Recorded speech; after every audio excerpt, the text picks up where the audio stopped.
Yeah, good evening to you all, viewers from all over the world. It's a pleasure and an honor to join you back again as we are looking at West Indies women at the World Cup qualifiers in Pakistan. The West Indies women lost the first game against the European team in Scotland, and they have taken on yet another European team. This time they have taken on Ireland, and it was a scary win for West Indies against Ireland. But Captain Ailey Matthews once again stepping up to the plate to rescue West Indies. Ireland requiring 8 runs from the final over, and the last wicket pair of Arlene Kelly and Cara Murray at the crease. Matthews had the farmer caught off the second ball to spark a wild celebration among her teammates and keep West Indies' chances of qualifying for the World Cup alive. In a match that was reduced to 33 overs after heavy showers delayed the start of play, the West Indies posted 181 for 6 after being sent into bat by their opponents, the Irish team. The Windies women found themselves in a spot of bother when they lost Matthews for 23 and opener Quinina Joseph for 4 to leave them on 29 for 2 in the 6th over. Nonetheless, however, Zida James, this is Zida of James, she's from St. Lucia, and the former captain and Jamaican Stephanie Taylor combined together to put on 81 runs for the third wicket to repair the innings and guide their team to 116 for 3. So West Indies beating Ireland there, a very scary in the end victory for West Indies. I have with me coming on panel to discuss West Indies women's scary win over Ireland in the ongoing World Cup qualifiers there in Pakistan. President of Cricket Show USA, Mr. Leon Francis, as you can see on your screen. We also have with us the Honorary Secretary of the Cricket Hall of Fame, Mr. Dale Brown. We also have with us Executive Director of the Cricket Hall of Fame, Mr. Michael Chambers. We also have with us Cricket Hall of Fame and fellow journalist, Mr. Dennis Heath, joining us as well to discuss West Indies women against Ireland. Mr. Francis, starting with you, it is a scary defeat for Ireland, scary win for West Indies. Was it too close to have any comfort?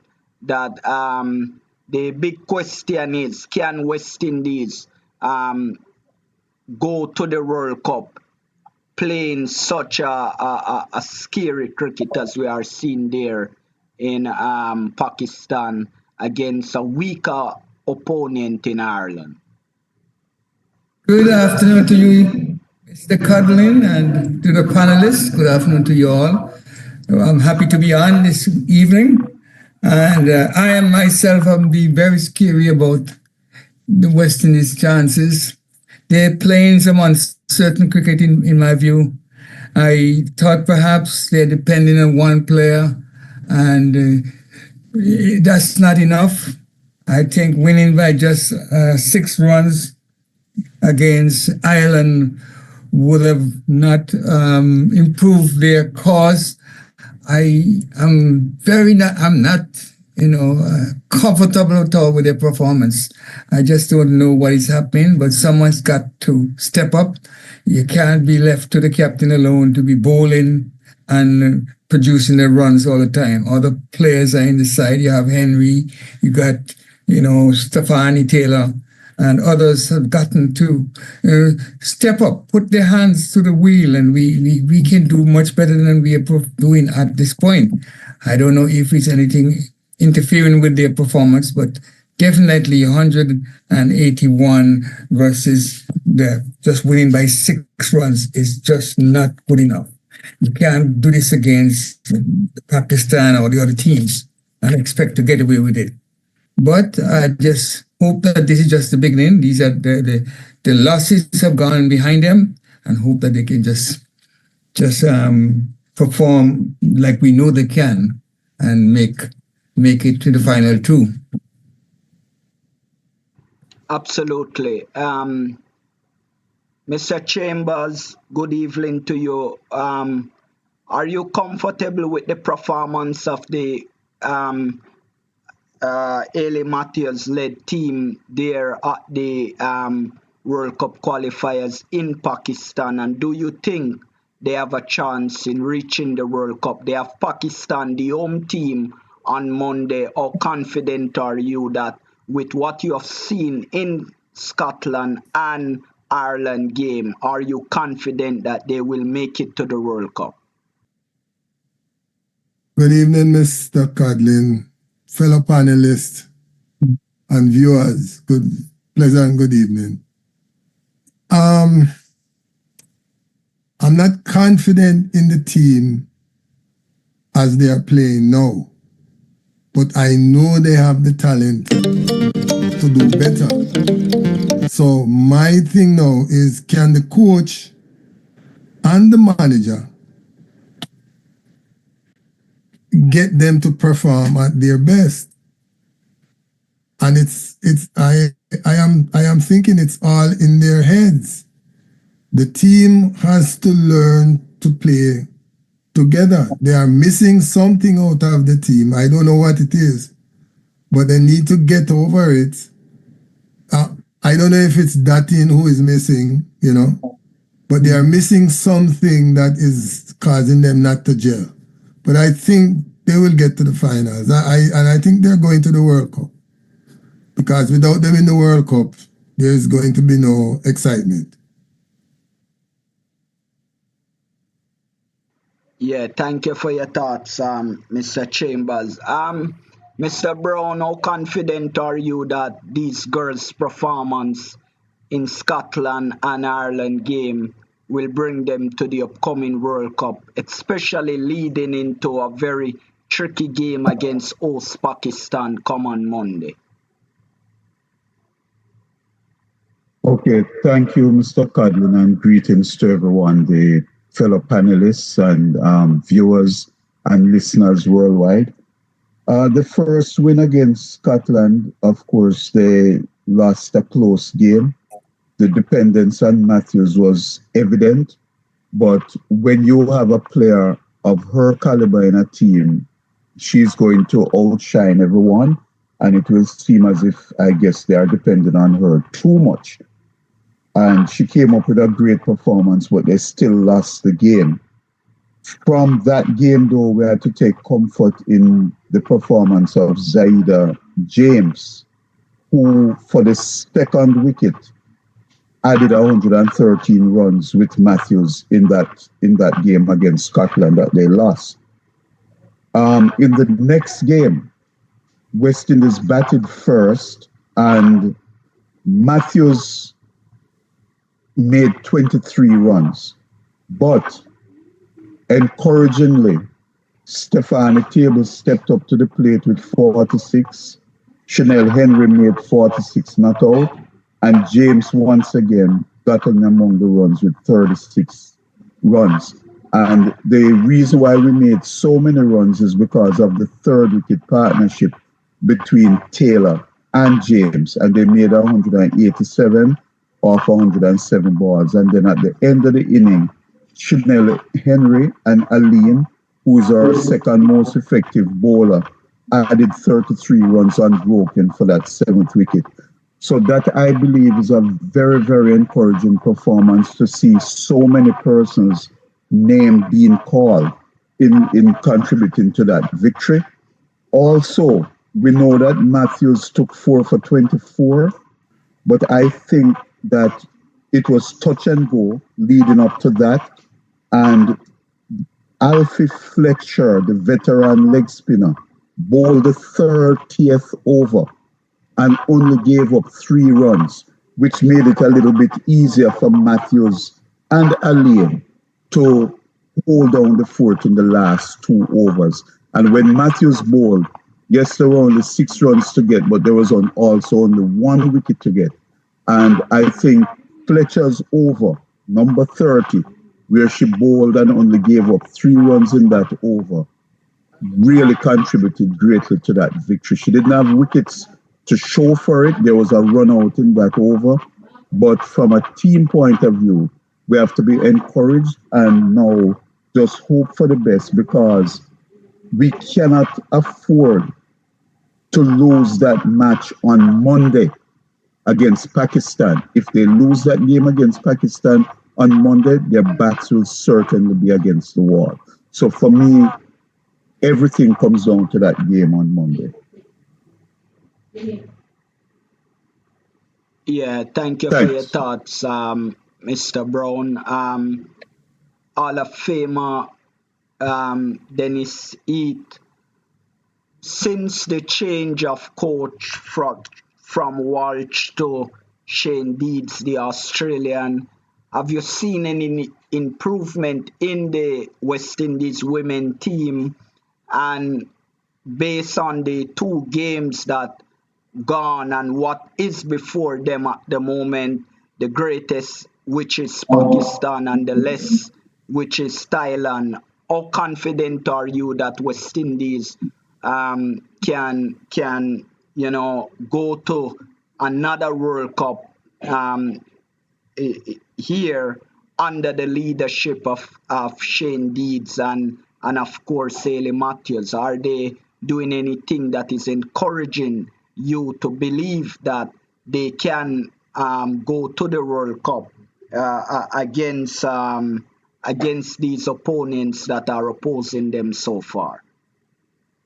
Yes, good afternoon to you, Mr. Codlin, and of course, welcome to visitors and fans of the West Indies Cricket Development Academy TV, and of course, afternoon to my fellow panelists. As Mr. Brown pointed out, Pakistan match is absolutely crucial. If we remember Pakistan's tour, the tour of the West Indies women to Pakistan 6 months ago, that was very, very disheartening for the West Indies women. The West Indies played Bangladesh in a recently completed series in the Caribbean, where the West Indies did very well against Bangladesh, with the inclusion, of course, of the Dutton. That made a difference. Now, I have not seen a great deal of improvement in the women's team in the last couple of years, basically. They've won a few more matches, but they have not brought in any new players. We have seen the same set of players, and they are not performing up to standard. The game against Scotland, they actually dropped 3 very crucial catches, which had they been taken, I think those catches might have made the difference in the West Indian women's position today. Currently, they are in 4th spot behind Scotland, and they have the same amount of points as Scotland and Bangladesh. And they have yet to play Pakistan again This will be a very hard game for them to count on winning, although it can be done. Bangladesh, West Indians beat Bangladesh in the Caribbean. It's possible they could do it again, but there were some close calls. Thailand is struggling at the moment. They haven't quite reached the level of the West Indian team, so they may reasonably be expected to beat Thailand. But at the same time, everything hinges on beating either Bangladesh or Pakistan. They must win against Thailand and Bangladesh or Pakistan to be sure of that second spot in the table. Currently, Pakistan have to lose matches also, which might give West Indian, improved chances of going through.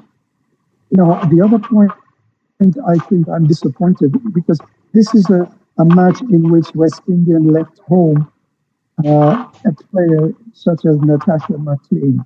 Now, everyone was watching Natasha play for in the CPL and in the Jamaica team, know of her hard-hitting contributions to those teams. And I'm very, very disappointed that she was not included in the squad because this is a situation where we would very much like the hard-hitting Natasha in the squad. I'm hoping in the next couple of years that Indian can find new players coming up through the ranks. And again, the 19-year-old team, the under-19 team, showed promise with one or two players who I believe should possibly have been included in this squad. But unfortunately, they were not. So the die is cast, and I think that West Indies women have a very hard fight ahead of them in order to get into the final of this World Cup. Back to you, Mr. Conway. Yeah, thank you for your thoughts, Mr. Dennis Seed, Cricket Hall of Famer. Hall of Famer Francis, do you think that if West Indies lose against Pakistan, which would ultimately rule them out of the World Cup, one, it would be an indictment on the present administration now, simple because if it was under any other administration and they failed to go to the World Cup, rightfully, it would have been an indictment on that administration. And two, do you think in trying to save face, they would fire the Australian head coach because more and less you are judged on winning series and also on getting to world events and finishing at an acceptable place, if not winning it? Yeah, losing would be an indictment against everybody, the coach, the West Indies Cricket Board, and the captain. I see themselves have to pull out all stops in order to overcome the home team, Pakistan. In the next encounter, they are on top with 4 points, and they have three teams on 2 points, but Bangladesh haven't gotten one win from their only match played so far. It's unusual for West Indies to be in this position as the women's side, but there's no doubt that the rest of the world is catching up on us, and they cannot go with a mentality that they're going to lose. They have to go with the attitude that we can come up trumps against any comer, and the West Indies have the material, but some players have not gotten their strides yet, and we just hope that they all can not just depend on Haley Matthew. We want to see more performance. Like young Campbell, the keeper, I think she was one that normally performs well. I haven't seen her doing a great deal, and other players too. Everyone has got to, put their hands to the wheel and let this be it. Let this don't depend on the final match. Pakistan, they are at home and they are confident, and West Indies have got to bring out their best, their A game, and believe that they can do it. And here's where mind power comes in. They have to just have that mindset that we can win, we can beat everybody that is put before us. So I cannot see them doing anything less than that. And doing that, it would be difficult for us to accept them and accept this coach. We don't know the changes maybe that he has to go, because we can't afford to be continuing losing at this stage. It's we have players who have been there, done that, and we want to make sure that they put their hands up. We are in a position to do it, and I don't think they should go with a negative attitude. Approach it as if you have won it already, and just don't go down. Believe that because Pakistan is at home, you can't beat them. They should be in a position to say, if we want to win the World Cup, we have to beat Pakistan and go through as a qualifier, and not depending on just failure for Pakistan, but depend on themselves to perform well enough to bring the prize home. So that's my take so far. Yeah, thank you so much. Mr. Chambers, from a mind power perspective, what should West Indies go into Monday game wanting to achieve, seeing themselves achieving, and at the end of the day, coming out, achieving it? The hardest game, we have 2 matches leave. Only 2 teams from this World Cup qualifier can go to the World Cup. So everybody gonna give it their all.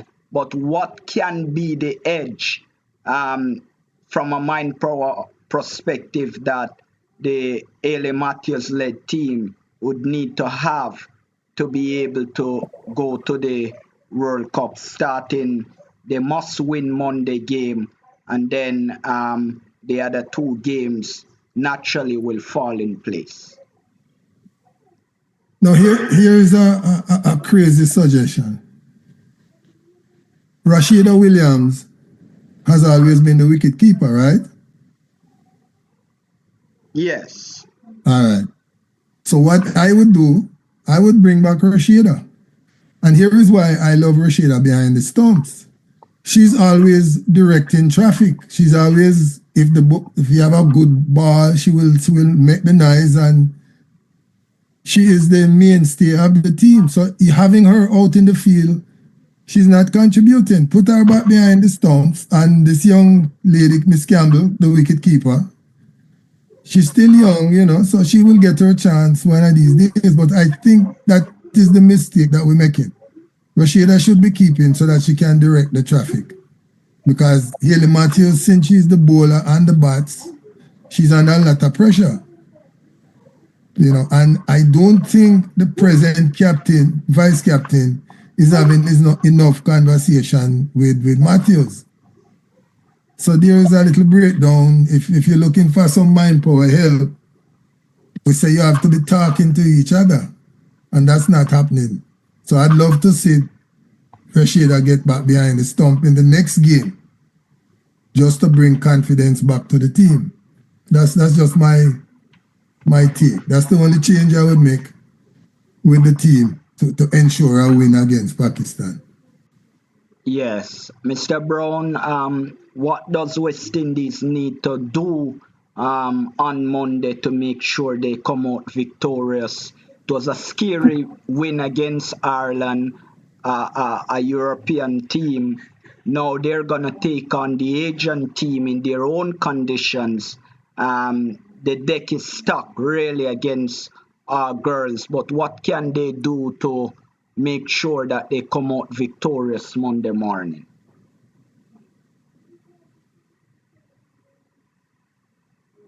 Thank you, Mr. Codlin. As everyone knows and pointed out, Monday's big match against Pakistan will be very crucial. It's a big ask for them to go and play the host country and to beat them and to have any chance to qualify. It's going to take a total team effort. And if Ailey Matthews does not perform as expected, we are not going to see victory in that game. The other key player is Stephanie Taylor, If she does not perform well in that match and provide support in the batting lineup to Matthews and young Zayda James, James is very young. She has performed well in the two games so far. And Stefani showed glimpses of her former self in the last game. She has to deliver the goods again. And I know Matthews, whether batting, bowling, or fielding, she's going to give you her all and she's going to perform well. But Stephanie Taylor must perform well also. She will have to back up her reputation with a big time performance. Not batting slowly, but doing it in a commanding way. I have confidence in the bowling, and it comes back down, as I say, to two key players, Matthews and Taylor, must perform as expected and do it so in a positive manner, knowing that the game is theirs to win. Yeah. Yeah, thank you so much, Mr. Brown. Mr. Heath, Hall of Famer, your final thoughts on what is needed from our West Indies players for the crucial game on Monday.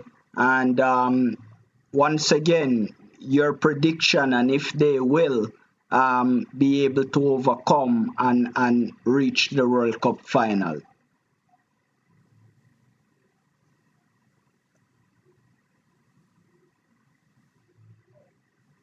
It must be muted. You see? No, he's Yes, he dropped off. Okay. All right.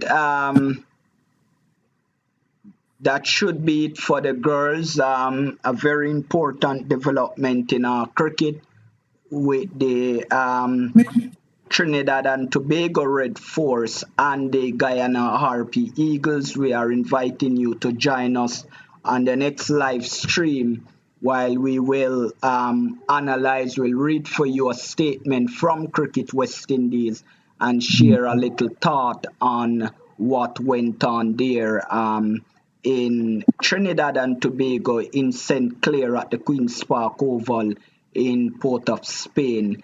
But we do wish the girls all the best, and we are saying to them that they must inculcate mind power into the campaign going forward, especially against Pakistan, to stand a chance of remaining viable to be able to go to the World Cup qualifiers. Only two teams will be able to transition to the World Cup.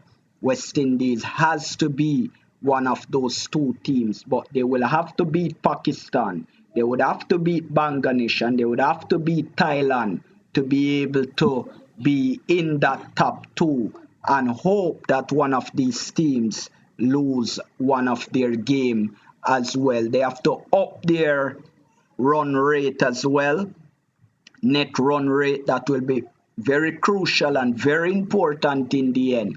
And we do wish them the best. From us here at West Indies Cricket Development Academy, we wholeheartedly thank you for joining us. Thank you for your company, and see us on the next stream as we discuss the unfortunate incident happening in the Guyana and Trinidad and Tobago game.